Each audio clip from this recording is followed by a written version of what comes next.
fait un grand plaisir à moi ainsi qu'à toute l'équipe des Amis de la Montagne de vous accueillir aujourd'hui en si grand nombre pour cette quatrième édition de conférence, discussion, questions de conservation qui traite de la gestion du nerf brun cathartique et ses défis. Les Amis de la Montagne est un organisme à but non lucratif dont les missions sont d'assurer la protection ainsi que la mise en valeur du Mont-Royal par la représentation de ses intérêts, son programme d'éducation à l'environnement ainsi que par ses actions de conservation. En fait, au cours des années 90, les Amis de la Montagne ont mis sur pied un programme d'intendance environnementale privilégiant l'implication citoyenne. Euh, Ce programme permet à tous ceux et celles qui portent le Mont-Royal dans leur cœur et qui le désirent de pouvoir s'impliquer en posant des actions concrètes de protection de ces milieux naturels tout au long de l'année. Donc, il y en a probablement certains parmi vous qui ont déjà participé à certaines de ces actions. On pense entre autres à la grande corvée de nettoyage qui a lieu au printemps. On pense aussi à la lutte aux espèces envahissantes, à la plantation de végétaux indigènes ou encore à la participation à certains projets de sciences citoyennes comme Feeder Watch, qui est en fait un inventaire de la faune hivernale qui a commencé il y a de cela quelques semaines. Donc, il est important pour nous de conserver ce lien avec la communauté en cette période où il est impossible de se réunir. C'est donc l'une des raisons pour lesquelles l'équipe des Amis de la Montagne est heureux de vous offrir une série de conférences qui ont lieu un samedi sur deux, et ce jusqu'en avril, et qui portent sur des sujets concernant la biodiversité ainsi que les enjeux du Mont-Royal. Donc, la séance d'aujourd'hui va se dérouler en deux temps. Il va y avoir premièrement une période de présentation qui va être suivie d'une période de discussion et de questions à laquelle vous pourrez ouvrir vos micros. Donc, la présentation d'aujourd'hui, elle touche un sujet qui ne date pas d'hier, mais qui est encore très d'actualité. La lutte aux espèces exotiques envahissantes est une problématique mondiale qu'on retrouve sur tous les continents. Ces espèces représentent une réelle menace à la biodiversité ainsi qu'à la santé des milieux naturels. Au Canada, on estime que les espèces exotiques envahissantes euh, représentent une perte de revenus de près de 7,5 milliards de dollars annuellement, principalement dans les domaines de la sylviculture et de l'agriculture. Aujourd'hui, mes coéquipiers vont vous faire un portrait détaillé de l'une d'entre elles, le nerf brun cathartique, qui est une espèce très tenace qui fait des ravages un peu partout en Amérique du Nord. Les études se multiplient afin de mieux comprendre les causes de son succès quant à l'implantation sur une multitude de milieux naturels en vue d'élaborer des plans de gestion efficaces. Donc, lors de la présentation, vous pourrez en apprendre davantage sur son historique, l'évolution des techniques de maîtrise, ainsi que le devenir des milieux naturels du Mont-Royal dans un contexte de perturbation par le nerf brun. Donc, cette conférence va être animée par Victoria Desmarais, responsable de l'action citoyenne en conservation des milieux naturels, bachelière en biologie de la vie sauvage. Elle a été impliquée à plusieurs niveaux de valorisation des milieux naturels urbains. Elle fait partie de l'équipe des Amis depuis maintenant 2011. Elle va co-animer aux côtés de Philippe Patnaud, patrouilleur en milieu naturel du Mont-Royal, bachelier de l'UQAM en biologie et nouvellement employé des Amis de la Montagne. Donc, sans plus tarder, je passe maintenant la parole à Philippe. Merci Pascal. Bonjour à toutes et à tous. Donc, on a débuté cette présentation-là par tout d'abord, qu'est-ce qu'une espèce exotique envahissante, qu'on va aussi référer au cours de la présentation par son diminutif EEE. Donc, le ministère de l'Environnement du Québec va définir une espèce exotique envahissante selon deux éléments. Donc, soit que l'espèce est hors de son aire de répartition naturelle, puis deuxièmement, que son établissement va être une menace pour son nouvel environnement. Donc, après son introduction, l'espèce exotique va devenir envahissante et elle va causer plus de dommages qu'elle n'en cause dans son aire de distribution naturelle. Ça s'explique par le fait que l'espèce qui est introduite va y rencontrer moins de compétition pour la ressource, puis aussi qu'il va y avoir moins de prédateurs naturels. Au niveau des impacts sur la diversité biologique, après la perte d'habitat, les espèces exotiques envahissantes vont être la deuxième menace la plus importante pour la diversité biologique. Il y a des études qui montrent qu'environ la moitié des espèces qui sont menacées ou en voie de disparition le sont suite aux pressions d'espèces exotiques. Les habitats forestiers en milieu urbain, comme le Mont-Royal, vont être particulièrement exposés à l'envahissement des espèces exotiques. Il y a 40% plus d'espèces envahissantes dans les parcelles qui sont entourées de zones urbanisées. C'est pourquoi les stratégies de gestion de forêt urbaine doivent s'assurer du maintien puis de la structure de la forêt dans le but de protéger la succession naturelle puis aussi d'empêcher l'établissement et la dispersion des espèces exotiques. Donc, le nerf brun est aujourd'hui considéré comme une espèce exotique envahissante. Mais qu'est-ce que le nerf brun? Donc, on vous a préparé un premier petit quiz pour savoir un peu comment vous vous situez par rapport au nerf brun. Donc, la question est, avez-vous déjà entendu parler du nerf brun et savez-vous le reconnaître? Donc, le nerquois, soit je n'ai jamais entendu parler, j'en ai déjà entendu parler, mais je ne pourrais pas le nommer. Soit je le connais bien et je peux l'identifier, ou soit j'en rêve la nuit. Donc, je vais vous laisser un bref instant pour y répondre. OK. Donc, la majorité des gens ont voté. Donc, la majorité des gens, c'est assez distribué, je vois bien, mais la majorité tend vers je ne pourrais pas le reconnaître. Donc, ça tombe bien puisque ma prochaine diapositive en parle un petit peu. Donc, Mais il y en a plusieurs qui en rêvent la nuit, donc c'est aussi ouais, intéressant. Ouais. On a toutes sortes de passionnés. Oui. Donc, le nerf brun, c'est un arbuste qui est particulièrement envahissant puis qui peut atteindre une hauteur de 4 à 8 mètres. Il va posséder des épines sur la pointe de ses branches qui sont vieilles de plus d'1 an. Ses feuilles vont être dentelées.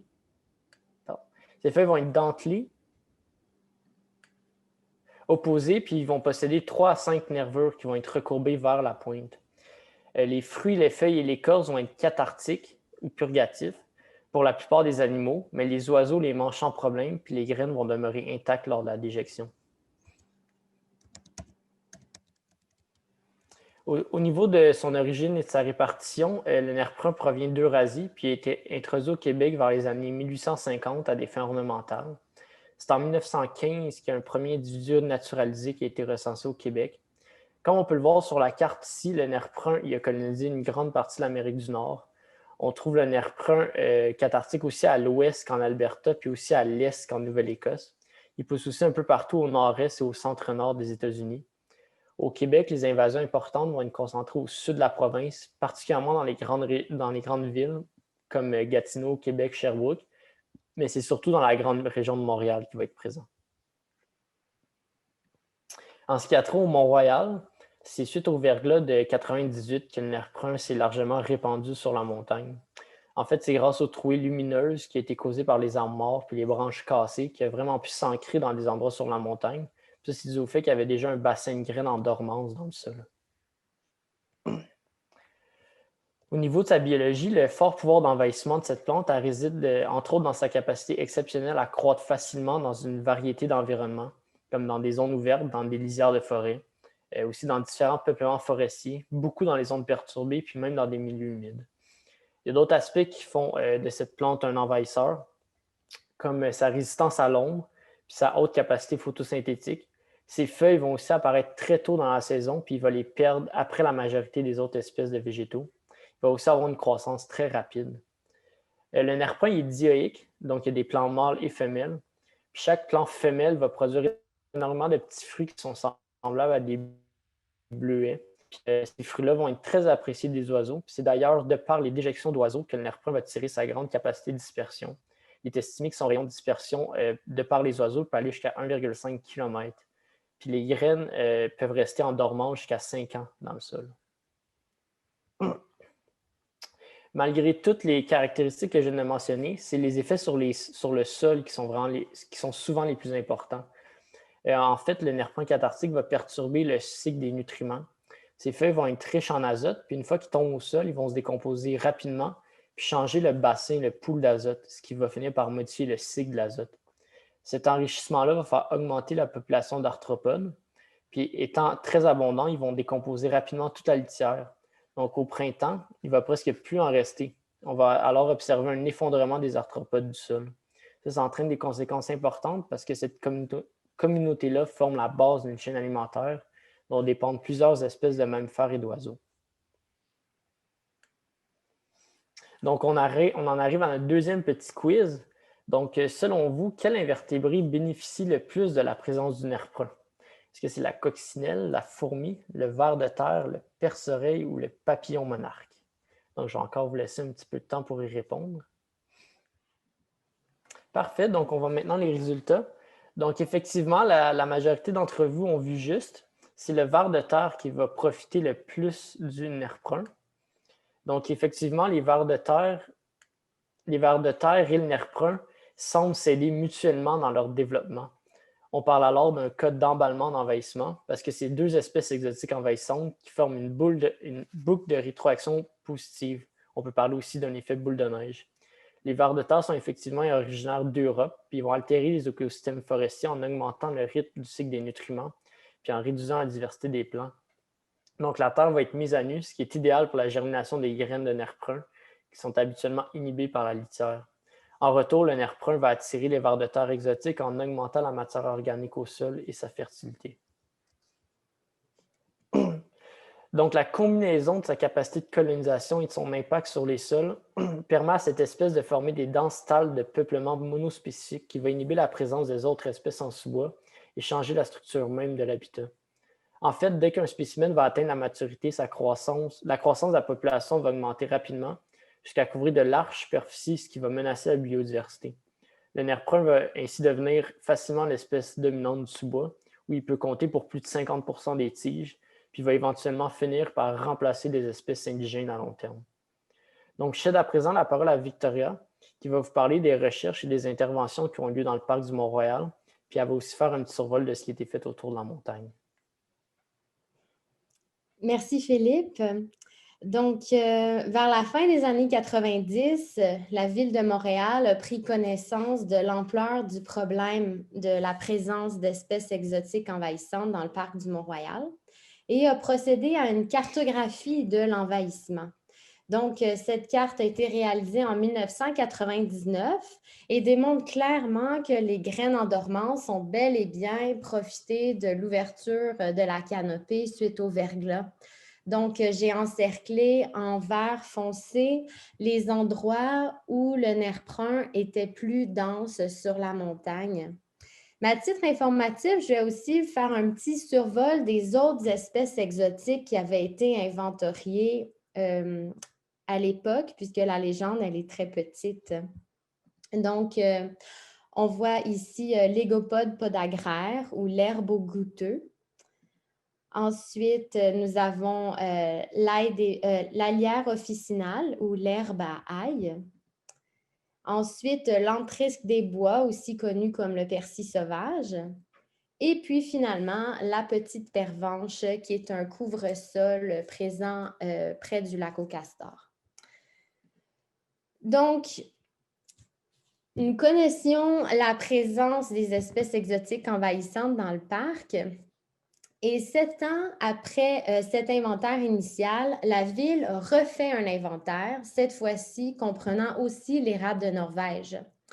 Et la Ville souhaitait expérimenter un protocole à faible niveau de perturbation des sols pour contrôler le nerf brun cathartique et l'érable de Norvège dans le parc du Mont-Royal. Donc, les Amis de la montagne ont mis en place un comité d'employés des Amis avec la Ville de Montréal et l'Institut de recherche en biologie végétale pour suivre la progression du contrôle qui allait avoir lieu dans le parc.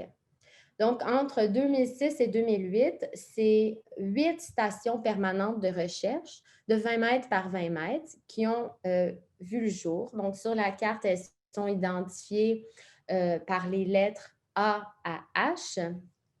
Et elles ont été établies dans les principaux secteurs du parc, soit la Fougeraie, le Sommet et le Piémont.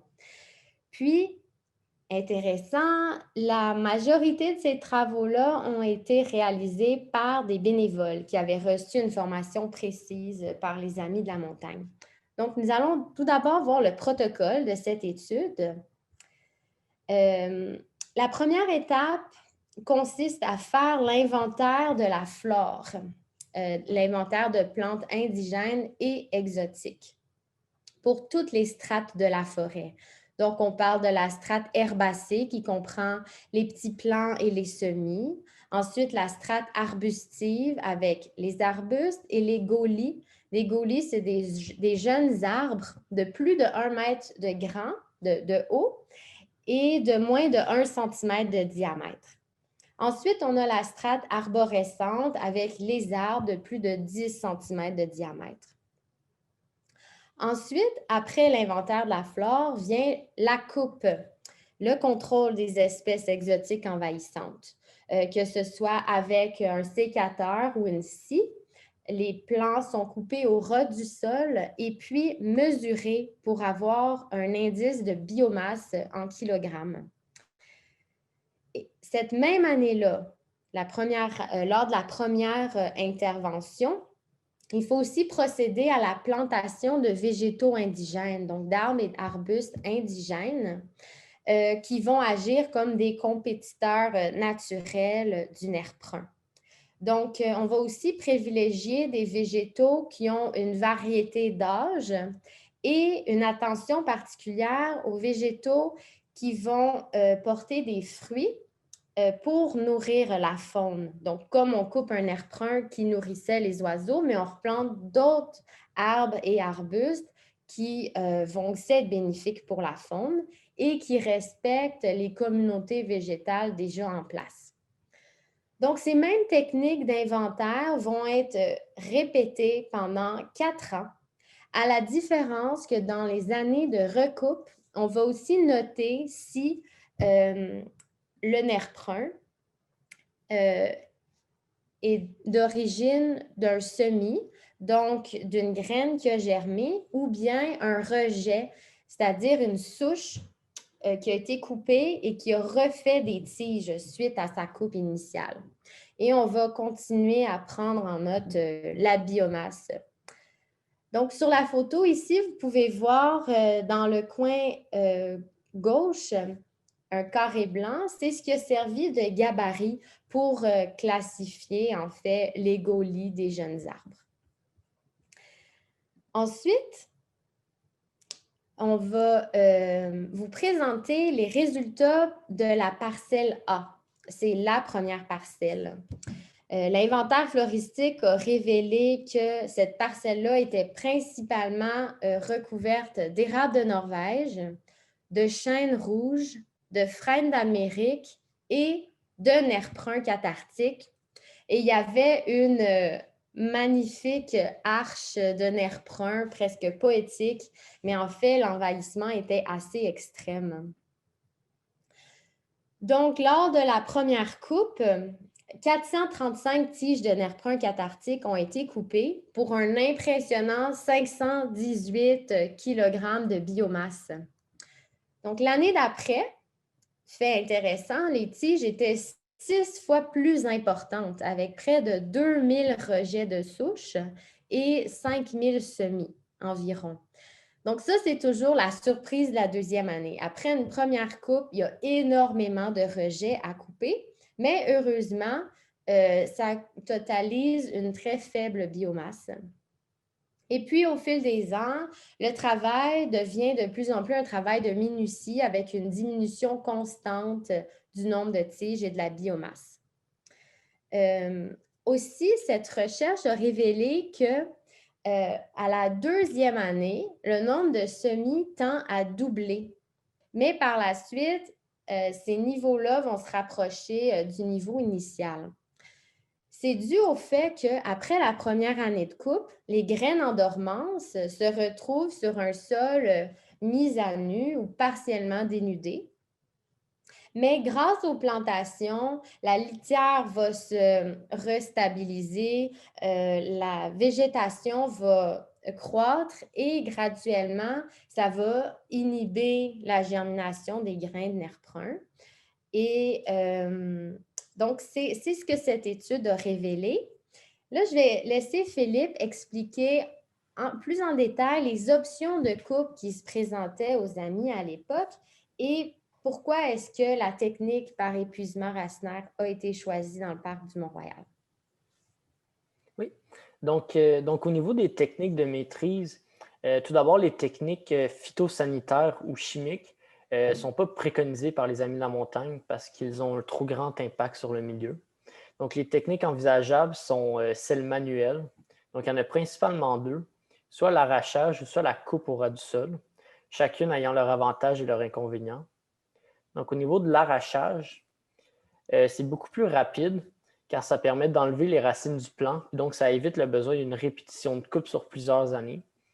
Par contre, cette action-là, elle entraîne une plus grande perturbation qui peut être nuisible pour la flore environnante vulnérable. Puis ça peut aussi favoriser la germination des graines de nerf brun qui sont en dormance dans le sol. Au niveau de l'épuisement racinaire, qui est l'autre technique, ça consiste en la coupe au ras du sol de chaque plant. Donc, c'est un travail qui se déroule sur plusieurs années, mais qui entraîne un minimum de perturbation et d'impact sur le milieu environnant. Donc, le protocole qui est préconisé par les Amis de la montagne va reposer sur cette technique. Elle a été choisie parce qu'on coupe principalement dans des milieux vulnérables et à forte valeur de biodiversité. Donc, ça va permettre de minimiser l'impact sur les sols et sur les espèces floristiques présentes. Aussi, les souches de nerf brun qui vont être laissées en place vont permettre de maintenir le sol, ce qui est particulièrement important dans des zones escarpées. Ça va aussi limiter l'érosion. Aussi, les rejets de nerf brun sur les souches vont permettre de réduire les couleurs visuelles avant les phases de reboisement. Donc, en gros, ce qui est fait, c'est que lors de la première intervention, il y a une coupe des nerfs bruns matures. Puis les années subséquentes, chaque souche va produire une dizaine de rejets qui peuvent atteindre 1 mètre de haut. Puis ça va durer pour un minimum de 5 ans. Donc, ça nécessite une répétition de coupe des rejets jusqu'à atteindre l'épuisement racinaire. Ça peut paraître long, mais dès la première coupe, il y a une réduction assez importante de l'ampleur de l'envahissement qui va pouvoir permettre une certaine régénération naturelle où les arbres et arbustes plantés vont pouvoir reprendre le dessus. Donc, une fois que la technique est choisie, les coupes ont pu commencer en dehors des zones de recherche avec des critères de priorité d'intervention. Donc, je vais laisser Victoria vous en parler plus en détail. Donc, les grandes lignes qui ont guidé les actions du programme d'intendance et des projets de l'équipe de conservation des Amis viennent du plan de protection et de mise en valeur du Mont-Royal, publié en 2009 par la Ville de Montréal, avec qui les Amis de la montagne sont partenaires. Donc, je vais essayer de rendre justice à ce document qui est l'outil de référence en matière d'accessibilité, de protection, de mise en valeur. Dans ce document-là, on parle de la protection paysagère, la protection des points de vue, la protection des milieux naturels, du patrimoine bâti. Donc, c'est très intéressant. Je vous invite même à le consulter par vous-même. C'est facilement trouvable sur le site du Bureau du Mont-Royal. Intéressant aussi dans ce document-là qui a guidé nos actions, on retrouve à l'annexe 1 une liste de végétaux qui sont interdits. En fait, une liste d'espèces végétales, incluant le nerf brun, qui sont interdits à moins de 100 mètres des bois et des parcs comportant un milieu naturel d'intérêt. Donc ça, c'est assez majeur comme législation. Parce qu'en fait, tous les arrondissements autour de la montagne ont aussi été invités à harmoniser leur législation en termes de gestion et d'interdiction des espèces exotiques envahissantes. Donc, document très intéressant. Et là, si on plonge davantage, la carte que vous voyez ici correspond au volet biodiversité du plan de mise en valeur. Donc, le territoire a été caractérisé selon ses caractéristiques écologiques. Donc, les zones écologiques à valeur supérieure sont présentées en vert foncé. Donc, c'est des noyaux primaires parce qu'ils ont beaucoup de vieilles forêts, de bois matures qui sont en fait des foyers de biodiversité. Et la conservation de ces noyaux primaires et donc la santé globale des écosystèmes du Mont-Royal dépendent de la gestion de la connectivité entre ces noyaux primaires. Donc, il faut aussi entretenir des corridors écologiques qui sont représentés en bleu et des plaines horticoles en jaune qui ont aussi un intérêt écologique de par leur richesse d'arbres qui nourrit et abrite la faune. Il y a aussi une zone tampon qui a été délimitée, une zone de 30 mètres autour d'un noyau. Et puis, en vert pâle, ce sont les noyaux primaires qui sont en priorité à consolider.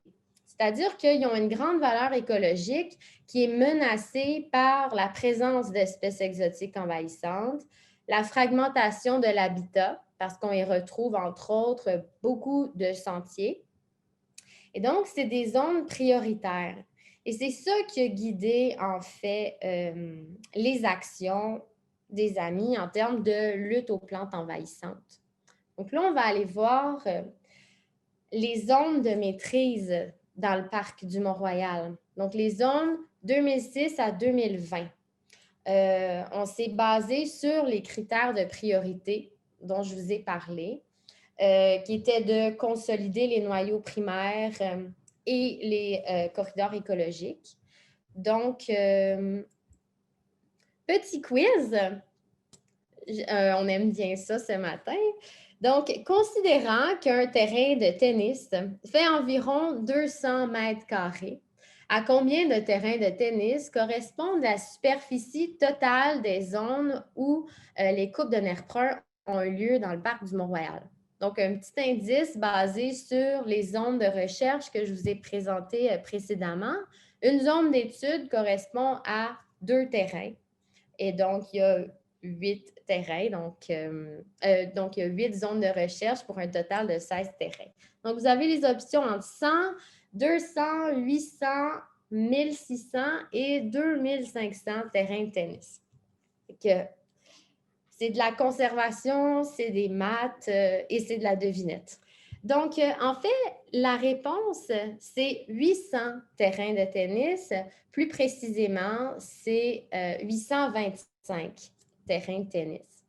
Le 2500 correspond en fait à la totalité des espaces boisés à l'intérieur du parc du Mont-Royal. Donc, c'est environ 1 km². La superficie du parc seulement est 2 km². Donc, au total, c'est 161 000 mètres carrés qui ont été maîtrisés, impliquant environ 9 000 heures de travail bénévole et employé. Donc, le focus a été mis sur les noyaux primaires à consolider. Et puis, la longue bande rouge qui est à gauche du lac aux Castors correspond à un corridor écologique. Et puis, j'en profite en fait pour lever notre chapeau à Sylvie Comtois, qui est la biologiste conseillère en planification des services des grands parcs au Mont-Royal, au sein de la ville de Montréal. Donc, c'est elle qui travaille depuis des années à la maîtrise des plantes exotiques envahissantes dans le parc.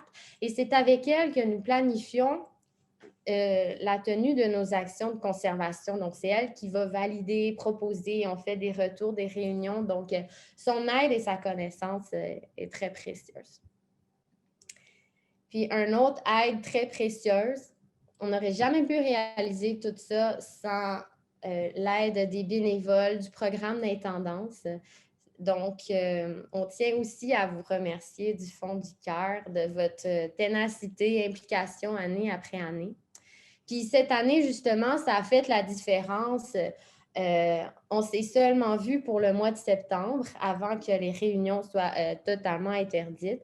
Donc, à l'habitude, dans une bonne année, on fait environ 28 000 mètres carrés de maîtrise de nerfs bruns pour un total de 500 heures.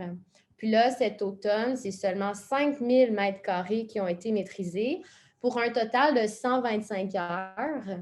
Donc, il y a eu de l'intendance bénévole et les Amis de la montagne, donc les employés, ont fait une partie du travail aussi pour finaliser la coupe dans un petit secteur de la montagne.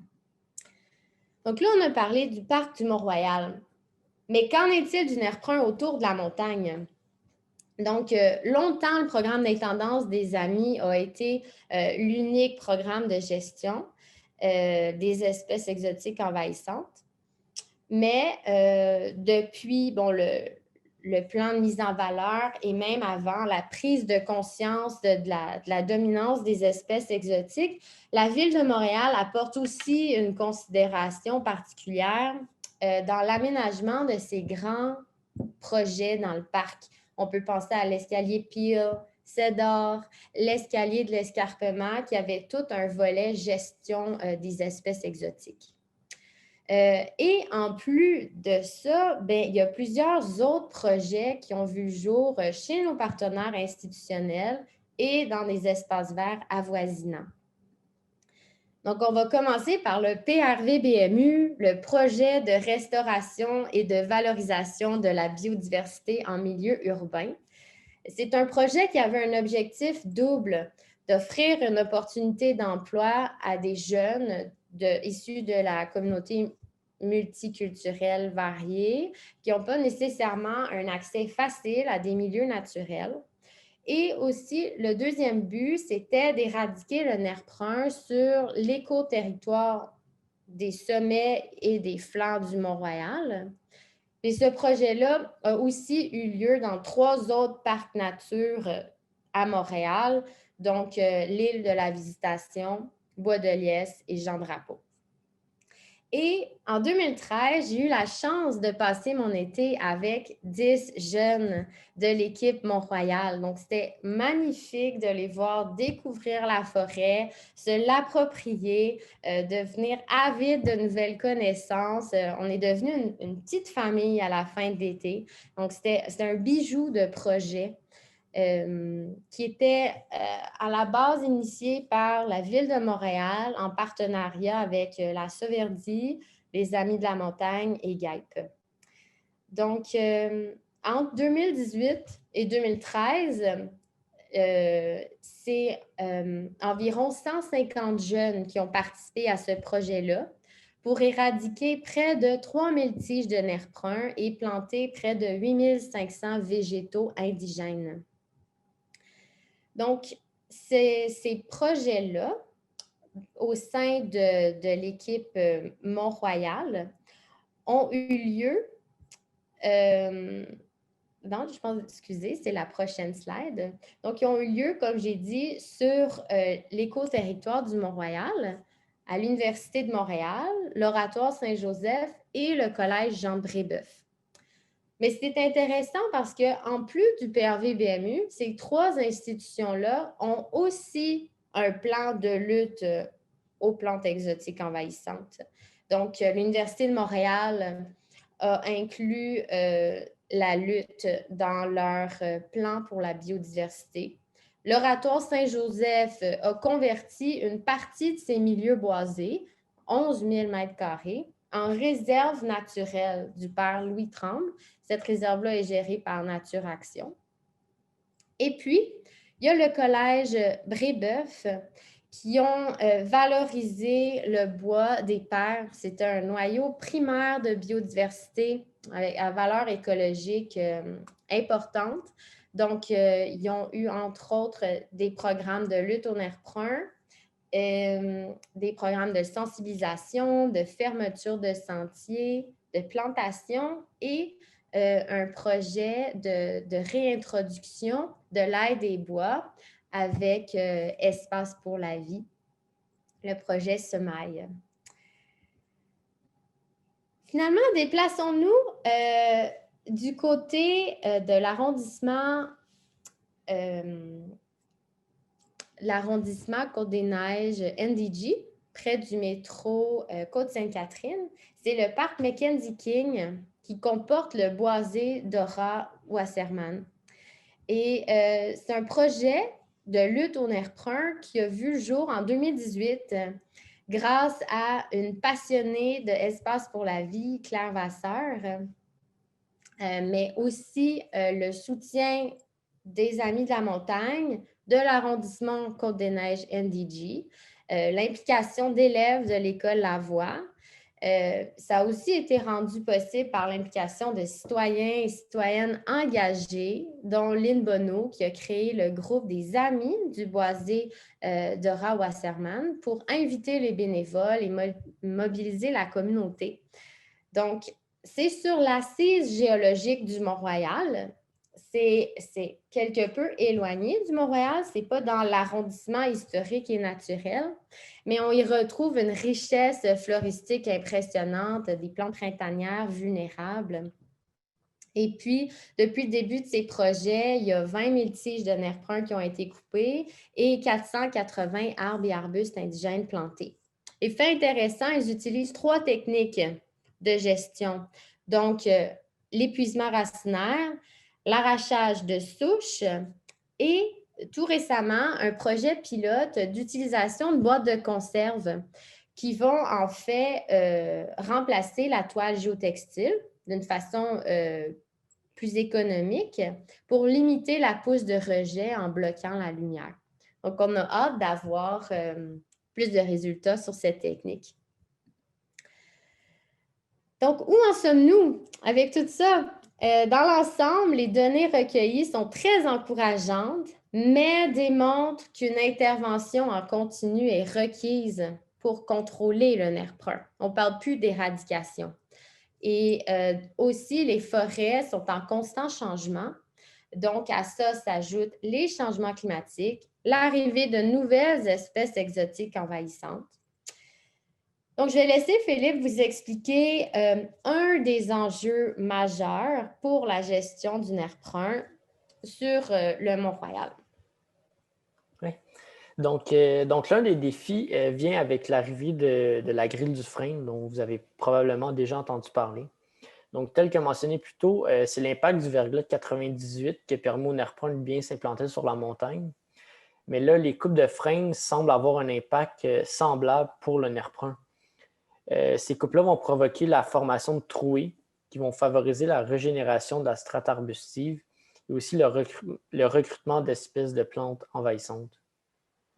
L'étendue de cet envahissement va être fortement amplifié par le niveau de perturbation qui va être engendré.